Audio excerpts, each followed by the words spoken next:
This episode of the Old Dogs REI Network is brought to you by Mino Studio.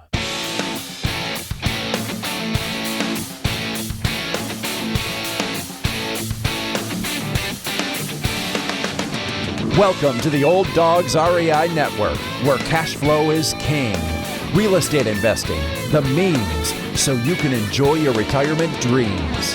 This is the show where we cut right to the chase. No sales pitch, no long monologues, just simple how-to real estate investing advice, so you can earn the passive income you need to enjoy your retirement today. And now, your host and chief old dog, Bill Manassero. Hello, old dogs, and welcome to Fun Facts Friday. This is our once-a-week, only on Friday show, where we have special episodes not featuring guests, where I will share tricks, tips, terminology, and techniques that will help skyrocket you to real estate investing success.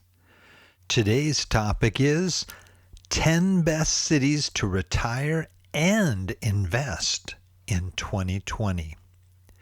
But before we get started, hey, I just want to say hi, guys, and encourage you.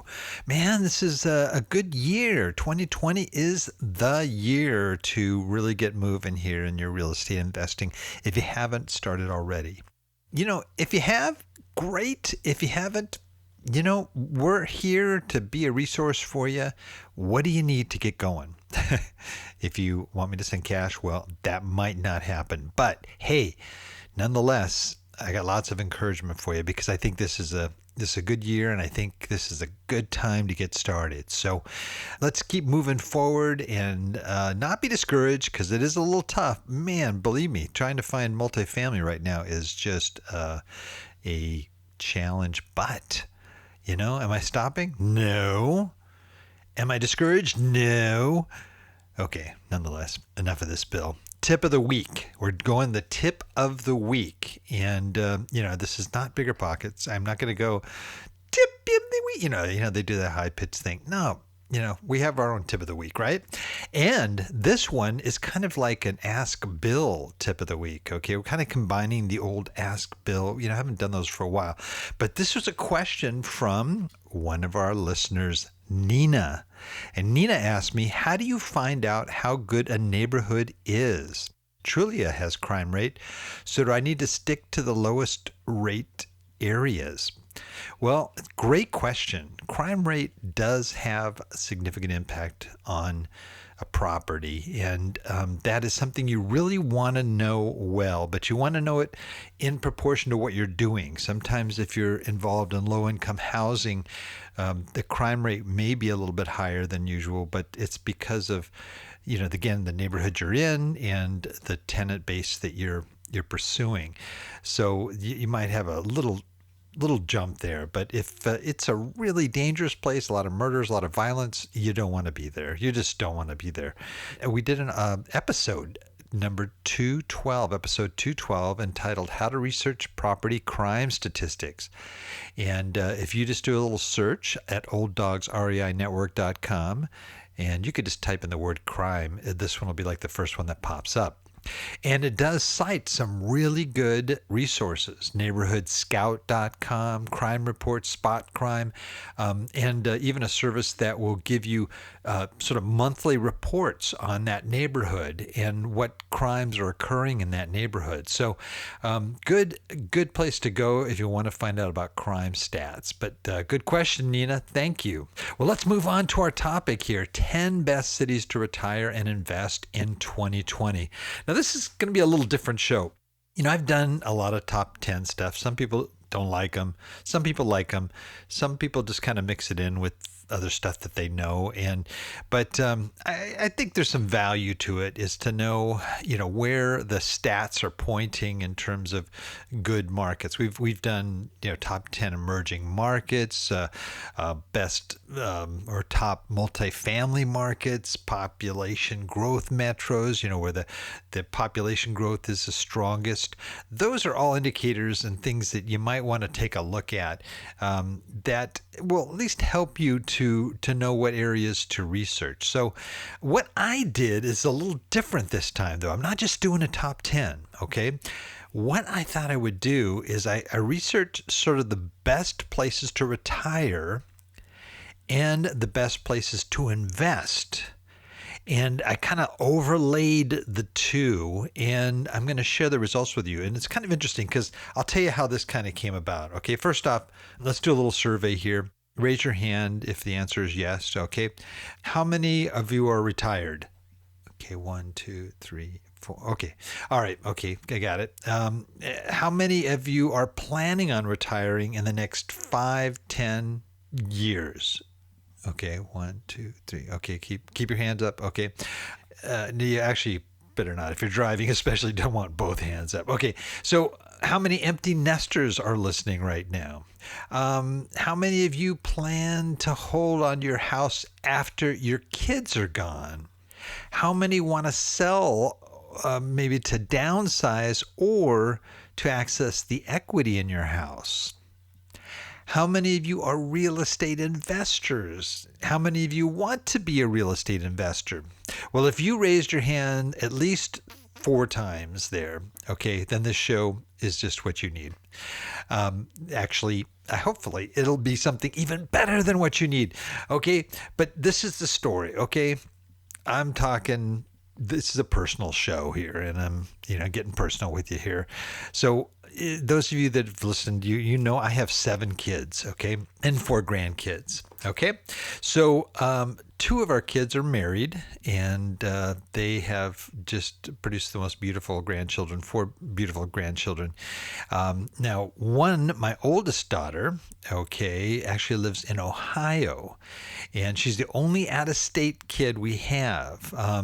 So she's there with her husband and 2 kids, okay? The rest of them are all in Southern California. And yes, 3 of them are living with us. Okay, as happens. Sometimes, that empty nester thing just kind of gets beyond us sometimes.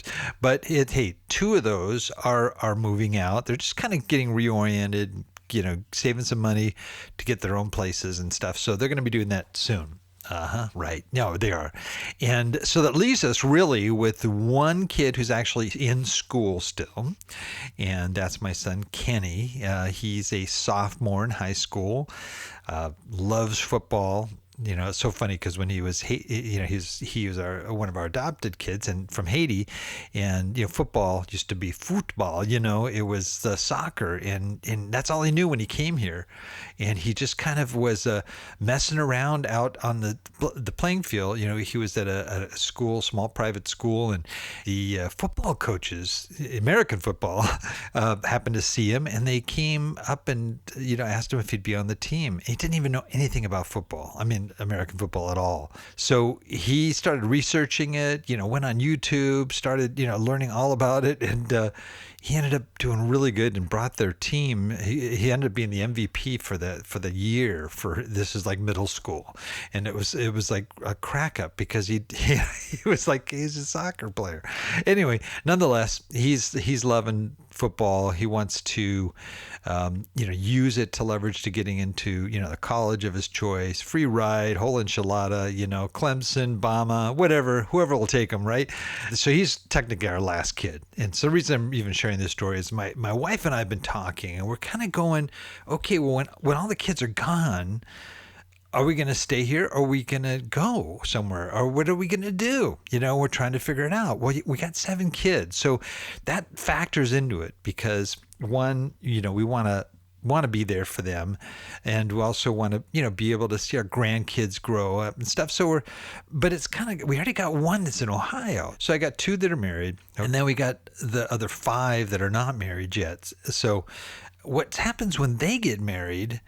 And, who knows, maybe their husband will want to go to a different state, or maybe they're going to want to go to even a different country or serve in the mission field like we did, or we don't know kind of where everybody's going to go. So we're trying to figure this out. What do we want to do? And so I'm looking at all these. We're kind of weighing these things out. We're looking at them. We love certain things about California: the beaches, the mountains, the desert, the culture, the arts, all these great things. There's things we hate: the traffic, too many people, taxes, the politics, the growing homeless problem, the increasing crime. I mean, okay, so there's these things. And then we thought, okay, but in a perfect world, if we could just go where we want to go, where would we go? And we would like to go to a place that's got sort of all the stuff that you'd want for retirement, right? Okay. And so that, just like, good health care and all these, various things, not too crowded, but a nice, beautiful place. Okay.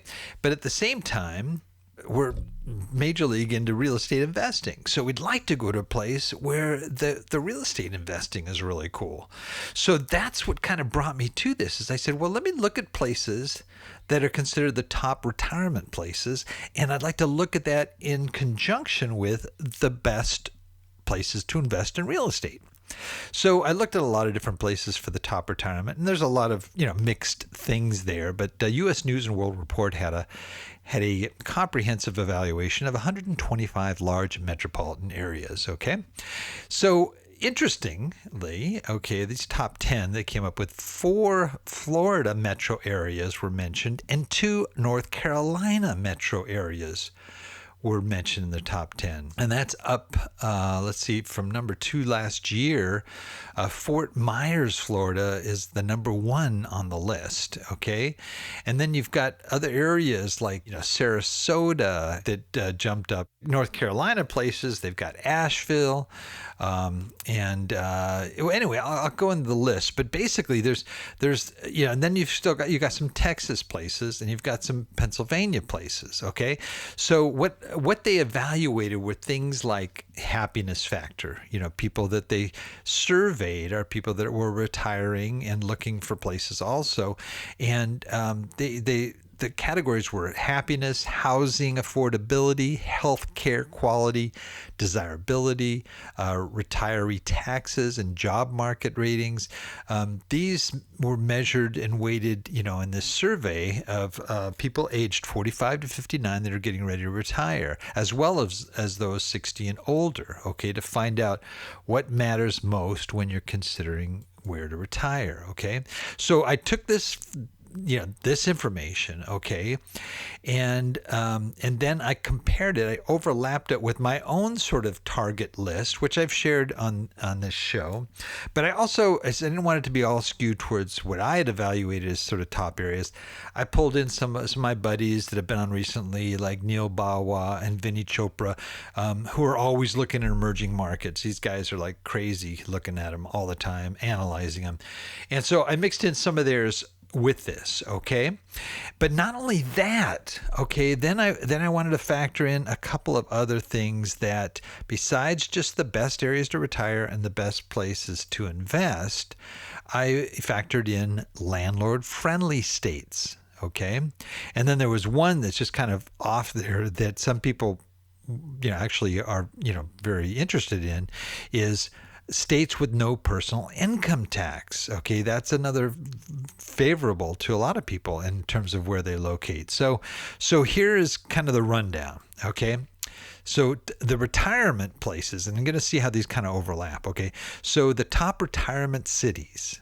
Number 1, I mentioned Fort Myers, Florida. Number 2, Sarasota, another Florida place. Number 3, Lancaster, PA. Okay. That's a beautiful place. Okay. And then number 4, Asheville, North Carolina. Okay. Number 5, another Florida, Port St. Lucie. Okay. In Florida. And then another Florida. Okay. We're up to 4 Floridas here. Jacksonville, Florida. And then now we got another North Carolina, Winston-Salem area. And then number 8, Nashville, Tennessee. No surprise. A lot of people are retiring there. I mean, even though the prices have gone up a lot on properties in Nashville, it's still a lot less than California. So I know a lot of people that have moved out of Southern California to go there. Number 9 kind of surprised me, but at Grand Rapids, Michigan. Okay. It's a good place to retire. Meets all the criteria. And the last one was Dallas, Fort Worth, Texas. Now, Texas is getting a ton of people from places like California and New York. So those are the top retirement communities. So my top investing communities, okay, number one, Raleigh-Durham area, not far from Winston-Salem. Number two, Dallas-Fort Worth area. Number three, Orlando, okay, only a couple hours away from Jacksonville. Number four, Atlanta. Number five, Nashville. Okay, we see some overlap here. Okay, also we had the Dallas-Fort Worth overlap. Number six, Indianapolis. Number seven, Charlotte, also another North Carolina. Number eight, Jacksonville. Okay, another Florida. Number nine, Greensboro, which is a North Carolina. And number 10, Winston-Salem. So already I've got these big overlaps here. We got a Jacksonville overlap. We got Winston-Salem overlap. We got Nashville overlap, Dallas-Fort Worth.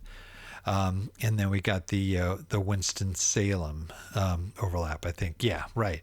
So, and I looked at Neal Bawa's list, and he's big on North Carolina, Raleigh, Charlotte, Winston-Salem, Asheville. Those are all, as we had recently on the show, and these are some of the top areas that he's looking at. Florida, Jacksonville.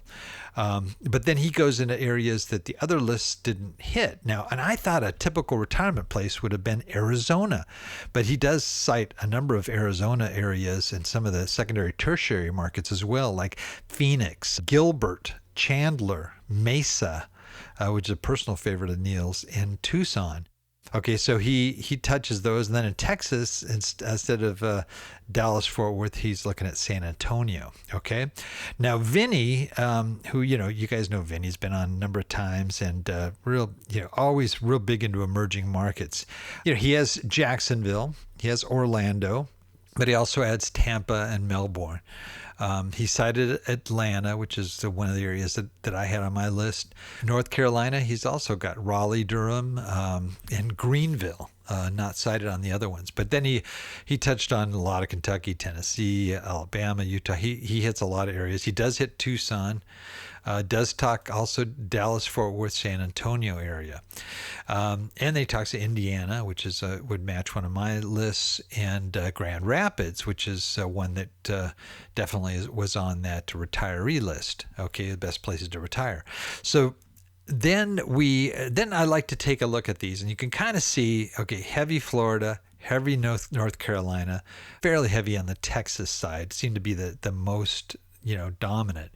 But then if you look at landlord-friendly states, okay, there's a sort of a top seven, and then there's one that I kind of snuck in there because their landlord-tenant laws are pretty good. They're just not as strong as these other areas. But our top seven landlord-friendly states are Indiana, Georgia, Kentucky, Texas, Arizona, Florida, and Alabama.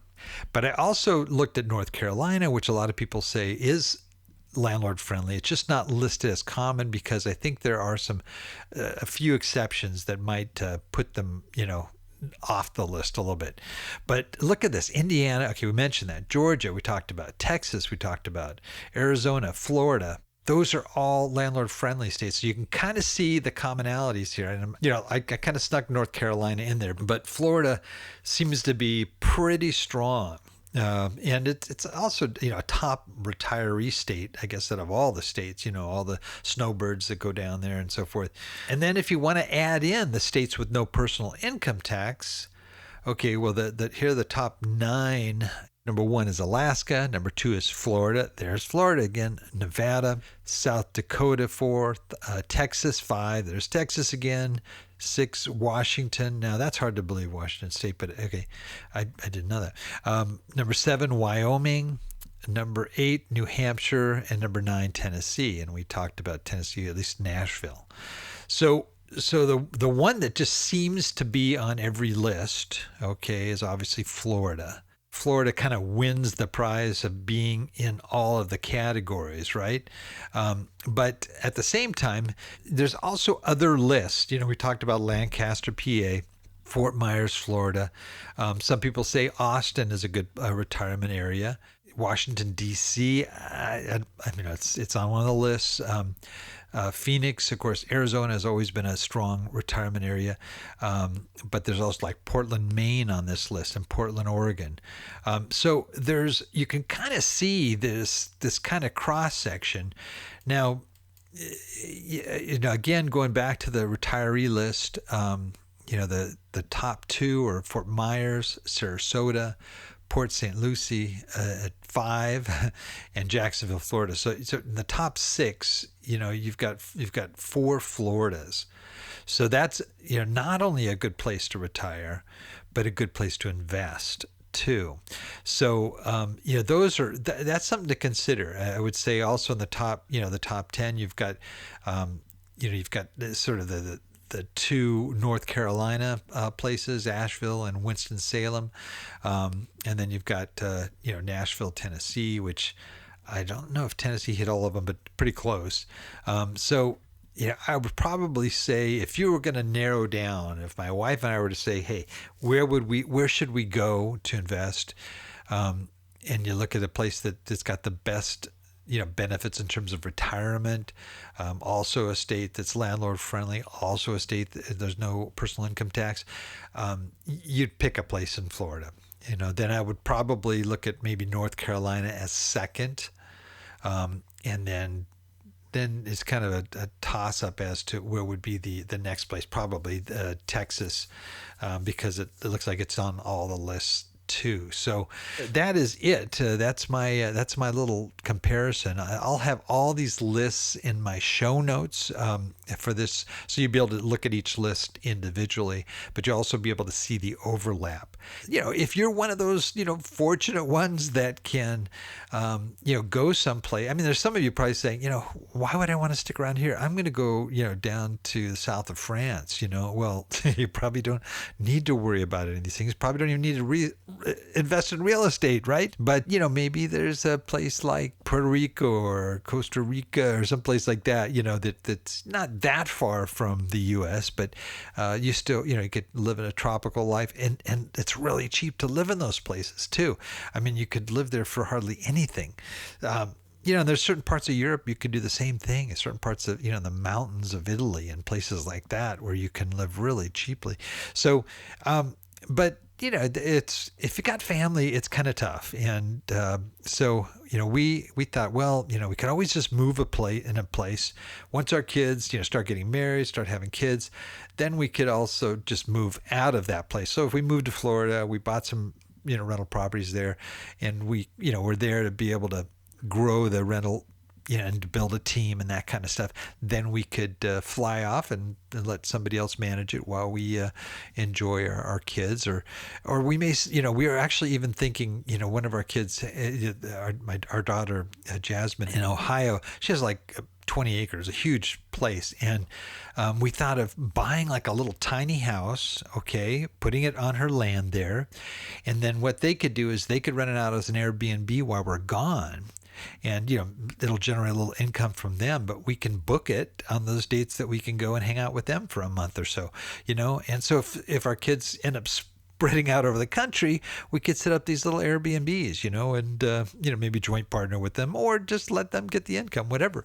But, there's a couple ideas there for those of you that are in the same shoes trying to decide where to live in retirement. Well, that is it for today. Please note, Old Dog listeners, everything presented here today can be accessed in our show notes on the Old Dogs website at olddogsreinetwork.com/blog. And you're going to look for the show entitled 10 Best Cities to Retire and Invest in 2020.